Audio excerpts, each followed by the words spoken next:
پہاڑی زبان میں اپڈیٹ سنیے۔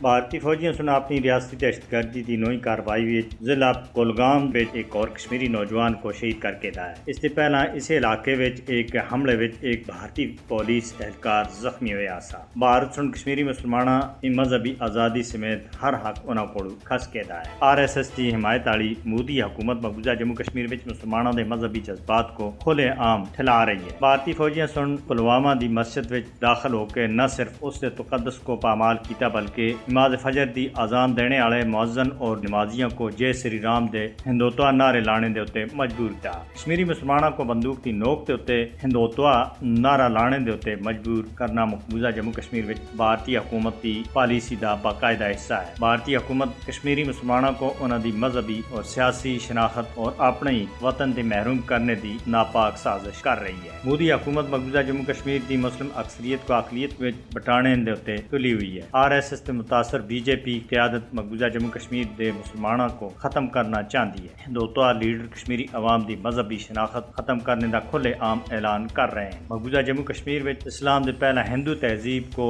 دوبارہ مسلط کرنا BJP اور RSS دا اصل ہدف ہے۔ بھارت تے غاصبانہ قبضے دے خاتمے دے واسطے جدوجہد کرنے والے کشمیری عوام مودی دے ناپاک عزائم کو شکست دینے دے واسطے ایک ہو جلن اور انہاں دا اتفاق بہت ضروری ہے۔ مقبوضہ جموں کشمیر میں BJP حکومت کی تمام شیطانی چالاں اور منصوبوں کو شکست دینے دے واسطے کشمیری عوام دا ایک ہونا بہت ضروری ہے۔ بھارتی حکومت تے انتہا پسندانہ اتکڑنا سن دنیا دی نام نیاد سب دے بڑی جمہوریت دا اصل مکرو چہرہ بے نقاب کیتا ہے۔ مقبوضہ جموں کشمیر وچ بھارت دی انتہا پسندانہ پالیسیاں سن پورے جنوبی ایشیا دے امن کو داؤ دے اتے لایا دا ہے۔ بین الاقوامی برادری کو مقبوضہ جموں کشمیر وچ مودی حکومت کی انتہا پسندانہ پالیسیاں دا نوٹس کرنا چاہیے۔ دنیا کشمیری مسلمانوں کو ہندو فاشزم دے بچانے دے واسطے اپنا کردار ادا کرے، اس سے پہلا کہ بہت زیادہ چیر ہو جائے۔